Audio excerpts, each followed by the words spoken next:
Let's keep up with the Japanese stuff, okay? Yeah, let's do that. Welcome everyone, my name is Chet, this here is ChetChat, and we saw another movie, a foreign film based on a Japanese manga known as Blade of the Immortal. I am a longtime reader of Blade of the Immortal. I've been reading this manga for so long, so when I saw the movie trailer for it, I was really excited, especially the movie trailer looks great, and it had so many characters in it that I was like, oh snap, that character's in it, this one's in it, oh snap, this is gonna be sick. So obviously, my hopes were pretty high for this movie, man. And then I was checking online to see what people were saying about it, and people were like, oh man, this is dope, this is sick, oh man, I love this movie. Even walking into the theater, I was with my friend, this guy comes out the theater, he's like, you know, I've seen a lot of samurai movies, and this is top level stuff. I was like, oh snap, this movie's gonna be sick, son. So I walk in there, we sit down, watch the movie.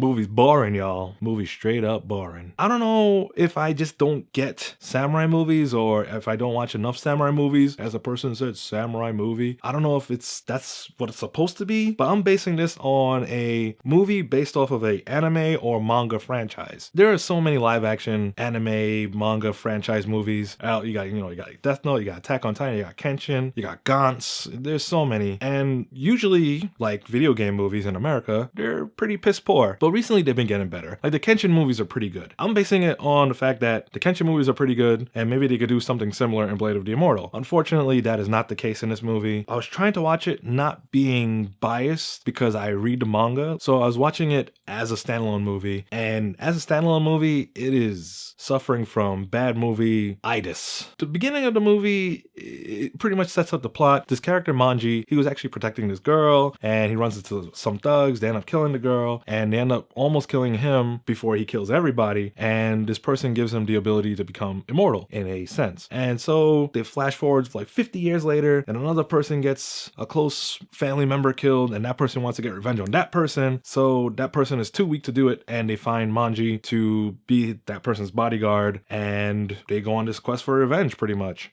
That is pretty much the plot of the manga, and that plot changes throughout the manga, so it's a very long manga. It's still going, I believe. They got the plot going, right? Yeah. The characters are also really good, though. I like the casting. The casting was really good. Manji, the guy who plays Manji is so good. The guy who plays Rin is really good. Everybody's pretty good, except for I don't like the actor for Anatsu Kagehisa. He looks a little weird. I wanted him to be more pretty in a sense, weirdly enough. I don't know if that's body shaming or something, but I wanted him to be prettier. It's weird to say that, but yeah. There's also another character who I thought should be a more attractive person, but who am I to judge, right?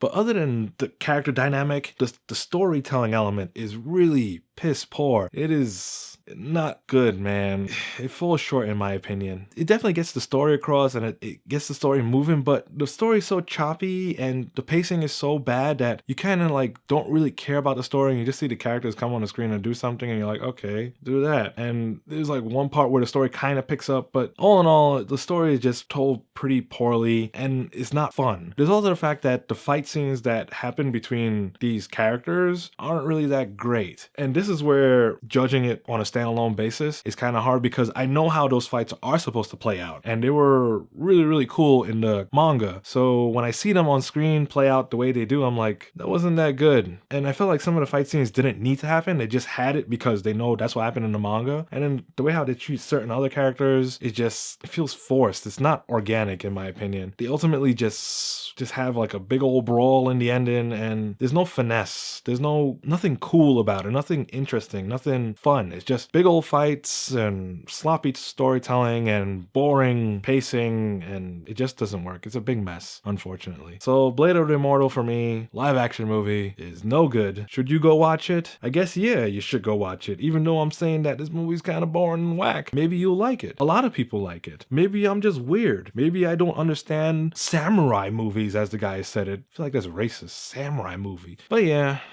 I guess do what you want to do, man. But you know, you take my opinion with a grain of salt, I guess, because everybody loves it, and I just don't like this movie that much. Sorry. So that's it for this episode of ChetChat, and if you like this video, you can go ahead and give a thumbs up. If you didn't like it, you can go ahead and give a thumbs down. If you really like the video, you can go ahead and subscribe, and we'll get some more videos out to you. I got a whole bunch of videos for you to watch. Go ahead and check those out too. And you know what, comment below if you actually saw Blade of the Immortal and you disagree with me. I would love to hear your opinion on it, because dag, I didn't like this movie at all, and I damn near fell fell asleep in this movie, man. It was hard for me to stay awake, man. But yeah, that's it for this one. I'll see you guys next time, and just keep watching them movies, have fun, get going, and do those movie things, man.